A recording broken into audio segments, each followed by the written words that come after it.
రే ఈరోజు సార్ రాడంట్రా. అబ్బా ఏమిరా? నిన్నే తెలుసుంటే హోంవర్క్ రాసుండ్రా. అందుకే నేను రాయలే. ఒరే సార్ వచ్చేసినారా. Good morning sir. కూర్చోండి కూర్చోండి. అయ్యో దొరికిపోతావా, ఈరోజు సావే మనకి. ఏయ్ హోంవర్క్ ఎత్తరా. సార్ రాత్రి మా ఇంట్లో కరెంట్ లేదు సార్. ఏమైందా?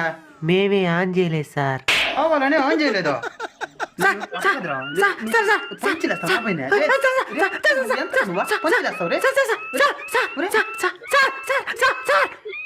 పిల్లడు యాసలేస్తాడు. రేయ్ వెత్తరా. మనకి భయం వేలే, మొత్తం రాసేసాం.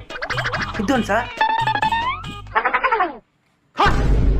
ఏమైంది సార్? నేను ఇంగ్లీష్ సార్ రా, తెలుగు తెచ్చి చూపిస్తున్నావా?